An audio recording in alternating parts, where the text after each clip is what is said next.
Depression makes you see yourself as worthless, the world is hostile, and the future is hopeless. But what if those aren't the symptoms of depression? What if they're partly the cause? Aaron Beck's cognitive revolution proposed exactly this, that distorted thinking patterns are not just associated with psychological disorders, but actively generate and maintain them. Change the thinking, change the disorder.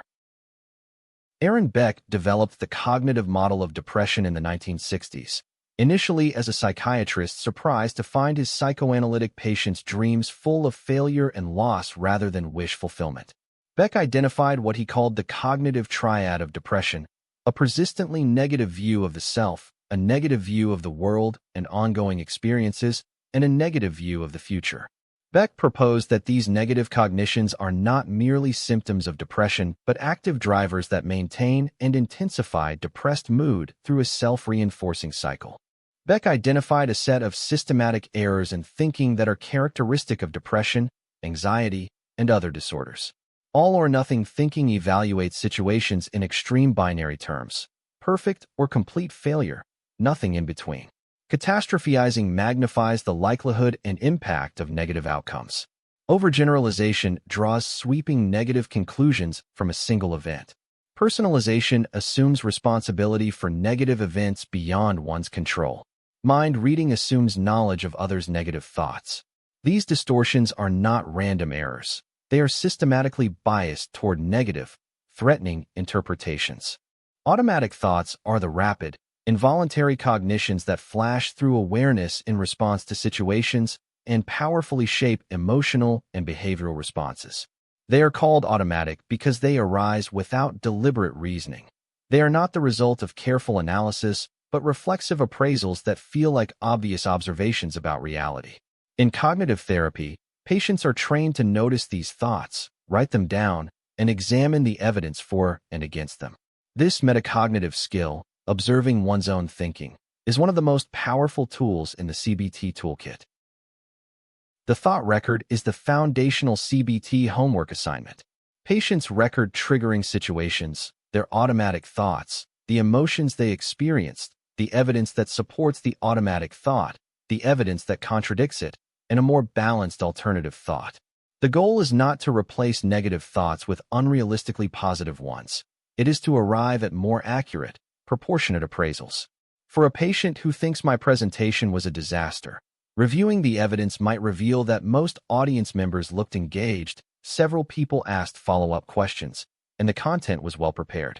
Behavioral activation is a CBT technique particularly central to depression treatment.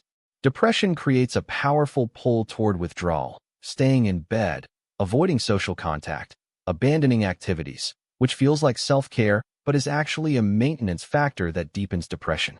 Behavioral activation schedules pleasurable and meaningful activities in advance, before the patient feels motivated to do them, because motivation follows action in depression rather than preceding it.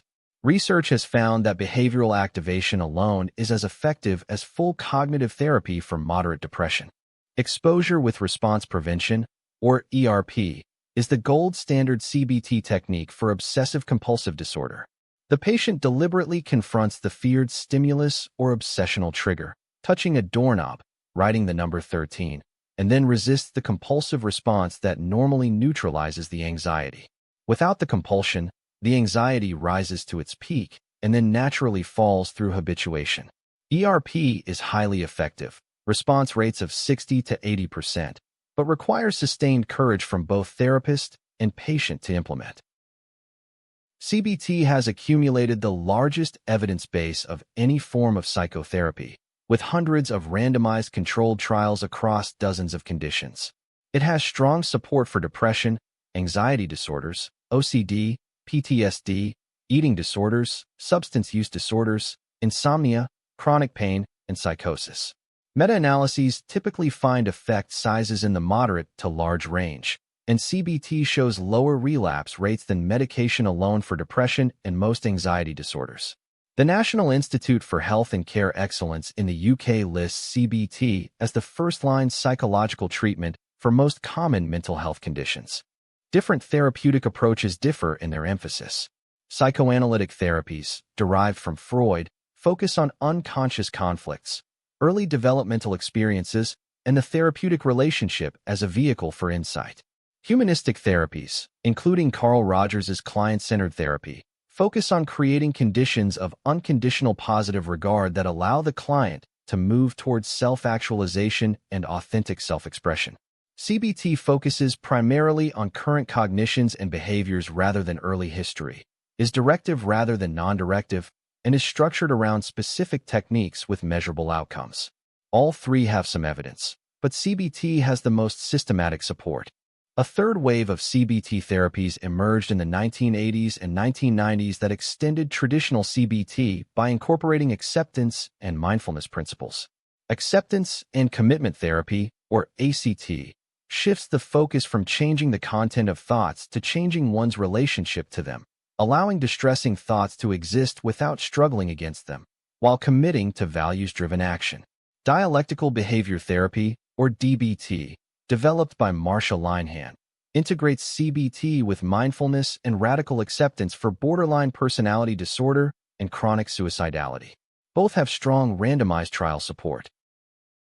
CBT's fundamental insight that how we think shapes how we feel, and that thoughts can be examined and changed, is deceptively simple and extraordinarily powerful. The techniques are learnable, the outcomes are measurable, and the effects are durable.